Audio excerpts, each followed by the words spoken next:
BJP Honnavar ಮಂಡಲದ ವತಿಯಿಂದ ಉತ್ತರ ಕನ್ನಡ ಲೋಕಸಭಾ ಕ್ಷೇತ್ರದ ನೂತನ ಸಂಸದರಾಗಿ ಆಯ್ಕೆಯಾಗಿರುವ ವಿಶ್ವೇಶ್ವರ ಹೆಗಡೆ ಕಾಗೇರಿಯವರಿಗೆ ಅಭಿನಂದನೆ. ಮತದಾರರಿಗೆ, ಕಾರ್ಯಕರ್ತರಿಗೆ ಧನ್ಯವಾದ ಸಮರ್ಪಣಾ ಕಾರ್ಯಕ್ರಮ ಹೊನ್ನಾವರ ಪಟ್ಟಣದ ಮೂಡಗಣಪತಿ ಸಭಾಭವನದಲ್ಲಿ ನಡೆಯಿತು. ಕಾರ್ಯಕ್ರಮದ ಉದ್ಘಾಟನೆಯನ್ನು ಗಣ್ಯರು ದೀಪ ಬೆಳಗಿಸುವ ಮೂಲಕ ಉದ್ಘಾಟಿಸಿದರು. ಭಾರತಾಂಬೆಯ ಭಾವಚಿತ್ರಕ್ಕೆ ಪುಷ್ಪ ನಮನ ಸಲ್ಲಿಸಿದರು. ನಂತರ ಮಾಜಿ ಸಚಿವ ಶಿವಾನಂದ ನಾಯ್ಕ ಮಾತನಾಡಿ, ಮೋದಿಯವರು ಜಿಲ್ಲೆಗೆ ಬಂದು ಹೋದ ಮೇಲೆ ಜಿಲ್ಲೆಯ ರಾಜಕೀಯ ಚಿತ್ರಣವೇ ಬದಲಾಯಿತು. ನಿರೀಕ್ಷೆಗೂ ಮೀರಿ ಜಯ ಸಾಧಿಸಿದ್ದೇವೆ. ಕಾರ್ಯಕರ್ತರ ಶ್ರಮ, ಕಾಗೇರಿಯವರ ನಾಯಕತ್ವ, ಸರಳ ಸಜ್ಜನಿಕೆ ಜನರು ಒಪ್ಪಿಕೊಂಡು ಮುಂಬರುವ ಸ್ಥಳೀಯ ಚುನಾವಣೆ ಗೆಲ್ಲಲು ಚಟುವಟಿಕೆ ನಡೆಸಿ ಎಂದು ಕಾರ್ಯಕರ್ತರಿಗೆ ಕರೆ ನೀಡಿದರು. ನಮ್ಮ ಜಿಲ್ಲೆಯಲ್ಲಿ ನಾವು ನಿರೀಕ್ಷೆ ಮೀರಿ ರಾಜ್ಯದಲ್ಲಿ ಪ್ರಥಮವಾಗಿ ಎಲ್ಲರಿಗಿಂತ ಹೆಚ್ಚಿನ ಒಂದು ಲೀಡನ್ನು ಗಳಿಸಿರುವಂಥದ್ದು ನಮಗೆಲ್ಲ ಹೆಮ್ಮೆ ತರುವಂಥ ಸಂಗತಿ.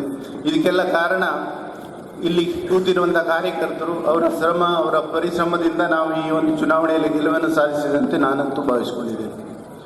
ಚುನಾವಣೆ ಪ್ರಾರಂಭ ಆದವಾಗ ಒಂದು ಸ್ವಲ್ಪ ದಿವಸದ ಹಿಂದೆ ಚುನಾವಣೆ ಪ್ರಾರಂಭ ಬೇರೆ ಬೇರೆ ರೀತಿಯ ಪ್ರಚಾರಗಳು, ಬೇರೆ ಬೇರೆ ರೀತಿಯ ವಾತಾವರಣಗಳು ನಿರ್ಮಾಣ ಆಗಿತ್ತು. ವಿಶ್ವೇಶ್ವರ ಹೆಗಡೆಯವರು ಹೇಳ್ತಾ ಇದ್ರು, ಏನೋ ಒಂದು ಕಡೆ ಸರಿಯಾದ ರೀತಿಯಲ್ಲಿ ಹೋಗ್ತಾ ಇಲ್ಲ ಹೇಳ್ಕೊಂಡು. ಮೋದಿ ಬಂದು ಹೋದ್ಮೇಲೆ ಅದೆಲ್ಲ ಚಿತ್ರಣನೇ ಬದಲಾವಣೆ ಆಯಿತು. ನಮ್ಮ ಜಿಲ್ಲೆಯ ಜನರಲ್ಲಿ ಒಂದು ಪೂರ್ತಿ ಮೋದಿ ಹೇಳುವಂಥ ಒಂದು ವಾತಾವರಣ ನಿರ್ಮಾಣ ಆಯಿತು. ಆ ಮೋದಿ ಬಂದು ಹೋದ್ಮೇಲೆ ನಾವು ನಿರೀಕ್ಷೆ ಮೀರಿ ನಮ್ಮ ಒಂದು ಕಾರ್ಯಕರ್ತರು ಕೂಡ ಚುನಾವಣೆಯಲ್ಲಿ ತೋಡಿಸ್ಕೊಂಡ್ರು, ಕೆಲಸ ಮಾಡಿದ್ರು. ಎಲ್ಲ ಭಿನ್ನಾಭಿಪ್ರಾಯವನ್ನು ಬದಿಗಿಟ್ಟು ಯಾವುದೇ ರೀತಿಯ ಅಪಪ್ರಚಾರ ಅಥವಾ ಯಾವುದಕ್ಕೂ ಕಿವಿಗೊಡದೆ, ರಾಜ್ಯ ಸರ್ಕಾರ ಒಂದು ಕಡೆ ಇದ್ದರೂ ಕೂಡ ಅವರ ಒಂದು ದಬ್ಬಾಳಿಕೆಯೂ ಕೂಡ ತಲೆ ಕೊಡದೆ, ಯಾವುದೇ ರೀತಿಯ ಅಳುಕದೆ ಹಿಂಜರಿಯದೆ ಕೆಲಸವನ್ನು ಮಾಡಿ ಈ ಚುನಾವಣೆಯಲ್ಲಿ ನಾವು ನಿರೀಕ್ಷೆ ಮೀರಿ ಒಂದು ಜಯವನ್ನು ಸಾಧಿಸಿದ್ದೇವೆ. ಈ ಒಂದು ನಂತರ ಮಾಜಿ ಶಾಸಕ ಸುನಿಲ್ ನಾಯ್ಕ ಮಾತನಾಡಿ, ಸರ್ಕಾರ ಇಲ್ಲದಿದ್ದರೂ ಕಾರ್ಯಕರ್ತರು ಗೆಲುವಿಗೆ ಶ್ರಮಪಟ್ಟಿದ್ದಾರೆ. ಅವರಿಗೆ ತೊಂದರೆ ಆದಾಗ ರಕ್ಷಣೆ ಅಗತ್ಯ. ನಮ್ಮ ಸರ್ಕಾರದ ಅವಧಿಯಲ್ಲಿ ನಮ್ಮ ಕಾರ್ಯಕರ್ತರ ಮೇಲೆ ಇಲ್ಲಿನ ಸಚಿವರು ಸುಳ್ಳು ದೂರು ದಾಖಲಿಸುವ ಕೆಲಸ ಮಾಡಿದ್ದಾರೆ. ಮನೆಯಲ್ಲಿರುವ ಮಹಿಳೆಯರ ಮೇಲೆ 307 ಕೇಸ್ ದಾಖಲಿಸುವ ಕೆಲಸ ಆಗಿದೆ. ಕಳೆದೊಂದು ವರ್ಷದಿಂದ ನಿರಂತರ ಇಂತಹ ಪ್ರಕರಣ ನಡೆಯುತ್ತಿದೆ. ಸೂಕ್ಷ್ಮತೆಯಿಂದ ಗಮನಿಸಿ, ಮುಂದಿನ ಬಾರಿ ಬರುವುದು ನಾವೇ. ನಮ್ದು ಅಧಿಕಾರದಲ್ಲಿಲ್ಲ. ಸ್ವಲ್ಪ ಏನೋ ಶಾಸಕರಿರ್ತಕ್ಕಂಥ ಸಂದರ್ಭದಲ್ಲಿ ನಮ್ಗೆ ಯಾವ ರೀತಿ ಕೆಲಸ ಆಗ್ತಿತ್ತು ಅದನ್ನ ನಿರೀಕ್ಷೆ ಮಟ್ಟ ತಾವು ಸ್ವಲ್ಪ ಕಡಿಮೆ ಮಾಡ್ಕೊಳ್ಬೇಕು. ಯಾಕಂದ್ರೆ ಅವಾಗ ಯಾವ್ದಿದ್ರು ನೀವು ಮಾಡಿ ಬನ್ನಿ ನಾವಿದ್ದೇವೆ ಅಂತಕ್ಕಂಥ ಮಾತಾಡ್ತಿದ್ರು. ಈಗ ನಮ್ದು ಅಧಿಕಾರದಲ್ಲಿಲ್ಲ. ನಮ್ಮ ಬಿಜೆಪಿಯ ಕಾರ್ಯಕರ್ತರನ್ನ ಹುಡುಕಿ ಕೇಸ್ ಹಾಕ್ತಾರೆ, ಸಮಸ್ಯೆ ಮಾಡ್ತಾರೆ, ಕಚೇರಿಯಲ್ಲಿ ನಿಮ್ಗೆ ತೊಂದರೆ ಕೊಡ್ತಾರೆ. ಅದನ್ನೆಲ್ಲ ಸೂಕ್ಷ್ಮತೆಯಿಂದ ನೀವು ಗಮನಿಸಿ. ನಾ ವಿಶ್ವಾಸದಿಂದ ಹೇಳ್ತೇನೆ, ಬರುವಂತ ದಿವಸದಲ್ಲಿ ಮುಂದಿನ ಬಾರಿ ಯಾರೇ ಅಭ್ಯರ್ಥಿ ಆಗಲಿ ಭಟ್ಕಳದಲ್ಲಿ ಭಾರತೀಯ ಜನತಾ ಪಾರ್ಟಿ ಗೆಲ್ತದಂತಕ್ಕಂಥ ಮಾತನ್ನ ಈ ಸಂದರ್ಭದಲ್ಲಿ ಹೇಳ್ತಾರೆ. ಅದಕ್ಕೆ ಅವಾಗ ನಾವು ಉತ್ತರ ಕೊಡುವಂತ ಕೆಲಸ ಮಾಡೋಣ. ಆ ಸಂದರ್ಭದಲ್ಲಿ ನಾವು ಇದಕ್ಕೆಲ್ಲ ಏನು ಕರ್ಮ ರಿಟರ್ನ್ ಅಂತಾರೆ, ಆ ಕರ್ಮ ರಿಟರ್ನ್ ಅನ್ನ ನಾವು ಅವರು ಕೊಡುವಂತ ಕೆಲಸ ಮಾಡೋಣ.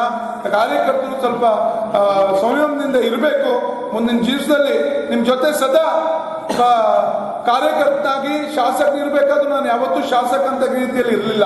ಒಬ್ಬ ಸಾಮಾನ್ಯ ಕಾರ್ಯಕರ್ತರಾಗಿದ್ದು ನಿಮ್ಮ ಜೊತೆ ನಿಲ್ಲುವಂತ ಕೆಲಸ ಮಾಡಿದ್ದೇನೆ. ಮುಂದೂ ಅದೇ ರೀತಿ ಮಾಡ್ತೇನೆ ಅಂತಕ್ಕಂಥ ಮಾತನ್ನ ಈ ಸಂದರ್ಭದಲ್ಲಿ ಇದೆ ಹೇಳ್ತಾ, ನಮ್ಮ ಜೊತೆ ದಿನಕರ್ ಶೆಟ್ಟರ್ ಇದ್ದಾರೆ. ಖಂಡಿತ ನನ್ನ ಕ್ಷೇತ್ರದ ಅನೇಕ ಸಮಸ್ಯೆಗಳಿಗೆ ಅವರು ಸಹ ನಮ್ಗೆ ಕೈ ಜೋಡಿಸಿದ್ದಾರೆ. ಯಾಕಂದ್ರೆ ಅವರು ಶಾಸಕರಿದ್ದಾರೆ, ಸರ್ಕಾರ ಇಲ್ಲದೆ ಇರ್ಬೋದು, ಶಾಸಕರಿದ್ದಾರೆ. ಜೆಡಿಎಸ್ ಮುಖಂಡ ಸೂರಜ್ ನಾಯ್ಕ ಸೋನಿ ಮಾತನಾಡಿ, ನಮ್ಮಲ್ಲಿರುವ ಶಕ್ತಿಯನ್ನು ಬಿಜೆಪಿಗೆ ಕೊಟ್ಟಿದ್ದೇವೆ. ನಮ್ಮ ಪಕ್ಷದ ಕಾರ್ಯಕರ್ತರು ನಿಮ್ಮ ಗೆಲುವಿಗೆ ಪರಿಶ್ರಮ ಪಟ್ಟಿದ್ದಾರೆ. ನಿಮ್ಮ ಪಕ್ಷದ ಜೊತೆಗೆ ನಮ್ಮ ಪಕ್ಷದ ಕಾರ್ಯಕರ್ತರನ್ನ ಜೊತೆಗೆ ಕರೆದುಕೊಂಡು ಹೋಗುವಂತಹ ಕೆಲಸ ಆಗಲಿ ಎಂದರು. ಸಾಕಷ್ಟು ಕಾಂಗ್ರೆಸ್ ಲೀಡರ್ ಹೊರಗೆ ಬಂದು ಅವ್ರು ಈ ಕಡೆ ಸಪೋರ್ಟ್ ಮಾಡಿದವರು ಮೊನ್ನೆ ಕಾಂಗ್ರೆಸ್ ಜಾಯ್ನ್ ಆಗಿ, ಮತ್ತೆ ಸ್ವಾಭಾವಿಕ ಒಂದು ಲೀಡ್ ಹೋಗ್ತಲ್ಲ ಅಂದ್ರೆ ಒಂದಿಷ್ಟು ಮತಗಳು ಬರ್ತದಲ್ಲ, ಸೇರ್ತಿರ್ತದೆ. ಮತ್ತೆ ಆ ಸರಿ ಕಾಂಗ್ರೆಸ್ MLA ಎಲೆಕ್ಷನ್ ಅಲ್ಲಿ ಕಾಂಗ್ರೆಸ್ ಅಭ್ಯರ್ಥಿ ಆದನು ಬೂತ್ ಪ್ರಚಾರಕ್ಕೆ ನೆಟ್ಟಕ್ಕೆ ದುಡ್ಡು ಕೊಟ್ಟಿಲ್ಲಾಗಿದ್ದ. ಅವೆಲ್ಲ ವ್ಯತ್ಯಾಸಗಳಿತ್ತು. ಸ್ವಲ್ಪ ನಾನು ಅದನ್ನು ಹೇಳಿದ್ದೆ, ಸ್ವಲ್ಪ ಈಗ ಆಡಳಿತ ಇದೆ, ಸ್ವಲ್ಪ ವ್ಯತ್ಯಾಸ ಆಗ್ತದೆ ಅಂತ. ಆದ್ರೆ 50,000ಕ್ಕಿಂತ ಹೆಚ್ಚು ನಾವು ಮತ ಕೊಡ್ತೀವಿ ಅಂತ ಹೇಳಿದ್ದೆ. ಹಾಗಾಗಿ ನಮ್ಮ ಪ್ರಾಬಲ್ಯನೂ ನಮ್ಮ ಜೊತೆಗಿರುವಂತ ಶಕ್ತಿನೂ ಸಂಪೂರ್ಣವಾಗಿ ಬಿಜೆಪಿ ಕೊಟ್ಟಿದ್ದೀವಿ. ನಾನು ಒಂದೇ ಹೇಳೋದು ನೋಡಿ, ಕುಮಟಾ ಹೊನ್ನಾವರ ವಿಧಾನಸಭಾ ಕ್ಷೇತ್ರದ ಶಾಸಕ ದಿನಕರ್ ಶೆಟ್ಟಿ ಮಾತನಾಡಿ, ಬಿಜೆಪಿ ಪಕ್ಷಕ್ಕೆ ಕಾರ್ಯಕರ್ತರೇ ಆಸ್ತಿ. ಅವರ ಪರಿಶ್ರಮ, ಪ್ರಧಾನಮಂತ್ರಿ ನರೇಂದ್ರ ಮೋದಿಯವರ ಜನಪ್ರಿಯತೆ, ಅಭಿವೃದ್ಧಿ ಕಾರ್ಯಗಳು ಬಿಜೆಪಿ ಅಭ್ಯರ್ಥಿ ಗೆಲುವಿಗೆ ಕಾರಣವಾಗಿದೆ ಎಂದರು. ನಮ್ಮನ್ನು ಗೆಲ್ಲಿಸಲು ಶ್ರಮಿಸಿದ ಕಾರ್ಯಕರ್ತರು, ಅವರನ್ನು ಎಂದೂ ಕೈಬಿಡಬಾರದು. ಅವರನ್ನು ರಕ್ಷಣೆ ಮಾಡುವುದು ನಮ್ಮ ಹೊಣೆ ಎಂದರು. ಜಿಲ್ಲೆಯ ರೈಲ್ವೆ, ರಾಷ್ಟ್ರೀಯ ಹೆದ್ದಾರಿ, ಇತರ ಸಮಸ್ಯೆಗಳ ಬಗ್ಗೆ ಸ್ಪಂದಿಸಿ ಎಂದರು. ಎಲ್ಲ ಟ್ರೈನ್ಗಳು ನಿಲ್ಲುವುದಿಲ್ಲ, ಮತ್ತೆ ಟ್ರೈನ್ಗಳು ಬರುವುದಿಲ್ಲ, ರಿಸರ್ವೇಶನ್ ಇಲ್ಲ, ಅನೇಕ ಸಮಸ್ಯೆಗಳಿದ್ದಾವೆ. ಅದೆಲ್ಲ ಏನು ದೊಡ್ಡ ಕೆಲಸ ಅಲ್ಲ ಸರ್, ನೀವು ಮಾಡ್ತೀರಿ ಅನ್ನುವಂಥ ವಿಶ್ವಾಸ ಇದೆ. ಯಾಕಂದ್ರೆ ನೀವು ಈಗಾಗಲೇ ನಮ್ಮ ನಿರೀಕ್ಷೆಗೂ ಮೀರಿ ಎಲ್ಲ ಸಚಿವರನ್ನ ಮತ್ತು ಎಲ್ಲ ಮುಖಂಡರನ್ನ ನೀವು ಭೇಟಿಯಾಗಿದ್ದು ನಮ್ಗೆಲ್ಲರಿಗೂ ಖುಷಿ ನೀಡಿದೆ. ನಮ್ಮ ಕಾರ್ಯಕರ್ತರಿಗೆ ಆಗ್ಲಿ ನಾವು ವಿಶ್ವೇಶ್ವರ ಹೆಗಡೆಯವರನ್ನ ಆಯ್ಕೆ ಮಾಡಿದ್ದು ಒಳ್ಳೇದಾಯ್ತು ಮಾರಾಯ ಅನ್ನುವಂಥ ಮಾತು ಇವತ್ತೆಲ್ಲರೂ ಮಾತಾಡ್ಕೊಳ್ತಾ ಇದ್ದಾರೆ. ಅದನ್ನು ಮುಂದುವರಿಸಬೇಕು ಸರ್. ಅಷ್ಟೇ ನೀವು ಅನ್ಸ್ಬೋದ ದಿನಕರ್ ಶೆಟ್ಟಿ ನನಗಿಂತ ಚಿಕ್ಕವನಿಗೆ ಏನು ಮಾತಾಡ್ತಾನಲ್ಲ ಅಂತ ಹೇಳಿ. ವಯಸ್ಸಿನಲ್ಲಿ ನಿಮ್ಗಿಂತ 1 ವರ್ಷ ಜಾಸ್ತಿ ನನಗೆ ಇದೆ ಸರ್. ಆದ್ರೆ 6 ಬಾರಿ ಶಾಸಕರು, ನೀವು ಮಂತ್ರಿ ಆಗಿದ್ರಿ, ಸ್ಪೀಕರ್ ಆಗಿದ್ರಿ, ಅನುಭವ ಇದೆ. ಈಗ ಮತ್ತೆ ನಮ್ಮ ಜನಗಳು ನಿಮ್ಮ ಮೇಲೆ ವಿಶ್ವಾಸ ಇಟ್ಟಿದ್ದಾರೆ. ಆ ವಿಶ್ವಾಸಕ್ಕೆ ಕುಂದು ಬರೋದಿಲ್ಲ ಅಂತ ಹೇಳಿ ನಿಮ್ಮ ಎಡಗಡೆ ಕುಂತಂತೆ NS ಹೆಗಡೆಯವರು ಯಾವಾಗಲೂ ಹೇಳ್ತಾರೆ, ಇಲ್ಲ ವಿಶ್ವೇಶ್ವರ ಹೆಗಡೆ ಕಾಗೇರಿ ಅವರು ಕೆಲಸ ಮಾಡ್ತಾರೆ ಅನ್ನುವಂಥದ್ದನ್ನ ಅನೇಕ ಸಂದರ್ಭದಲ್ಲಿ ಹೇಳಿದರೆ ಅದನ್ನು ಮುಂದುವರಿಸಬೇಕು. ವಿಶೇಷವಾಗಿ ರೈಲ್ವೆ ಬಗ್ಗೆ ಮತ್ತು ನಮ್ಮ ನ್ಯಾಷನಲ್ ಹೈವೇ.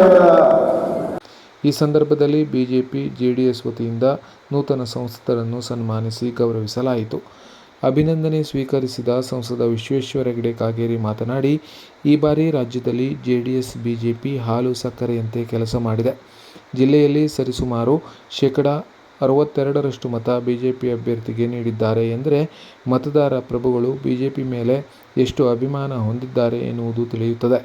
ಮುಸ್ಲಿಂ, ಕ್ರಿಶ್ಚಿಯನ್ನರು ಕಾಂಗ್ರೆಸ್ನ ಷಡ್ಯಂತ್ರಕ್ಕೆ ಬಲಿಯಾಗಿ ಒನ್ ಸೈಡೆಡ್ ವೋಟಿಂಗ್ ನಡೆಸುವ ಮನಸ್ಥಿತಿ ಬದಲಾಯಿಸಿಕೊಂಡು ರಾಷ್ಟ್ರದ ಮುಖ್ಯವಾಹಿನಿಗೆ ಬರಲು ಬಯಸಬೇಕು ಎಂದರು.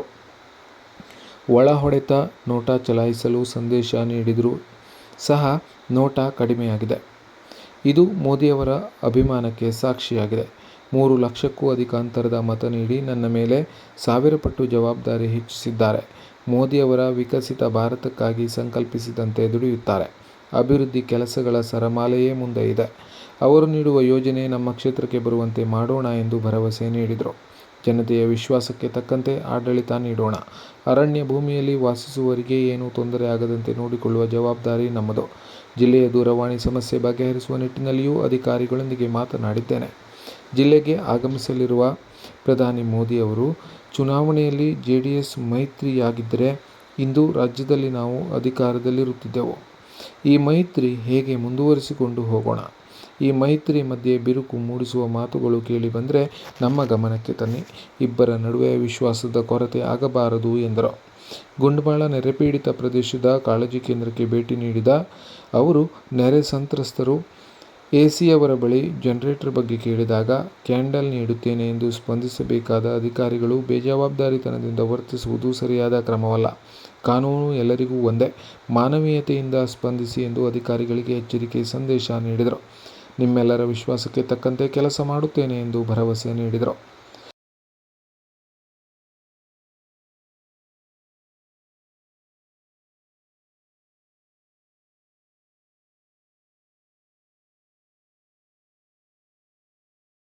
ಕಾಂಗ್ರೆಸ್ ಸರ್ಕಾರ ನಾನು ಹೆಚ್ಚು ಹೇಳುವುದಿಲ್ಲ. ಇದು ಭ್ರಷ್ಟಾಚಾರ ಸರ್ಕಾರ,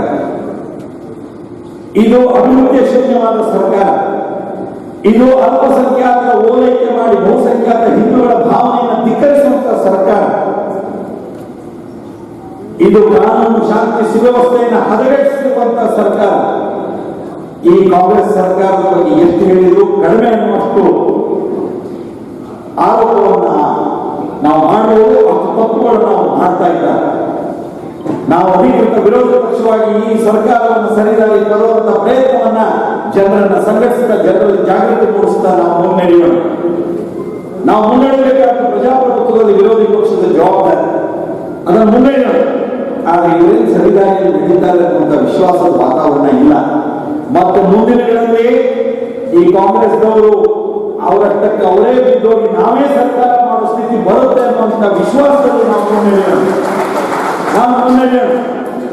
ಆ ರೀತಿ ನಾವು ಸಂಕಲ್ಪವನ್ನು ಇಂಥ ಸಂದರ್ಭದಲ್ಲಿ ಮಾಡೋಣ ಅಂತ ಹೇಳ್ತಾ ನಾನು ಈ ಸಂದರ್ಭದಲ್ಲಿ ನಮ್ಮ ಅಧಿಕಾರಿಗಳಿಗೆ ಒಂದು ಎನ್ಎಸ್ ಹೆಗಡೆ ಕರ್ಕಿ, ಲೋಕಸಭಾ ಚುನಾವಣೆ ಉಸ್ತುವಾರಿ ಗೋವಿಂದ ನಾಯ್ಕ್, ಜೆಡಿಎಸ್ ಮುಖಂಡರಾದ ಸೂರಜ್ ನಾಯ್ಕ್ ಸೋನಿ ಮಾತನಾಡಿದರು.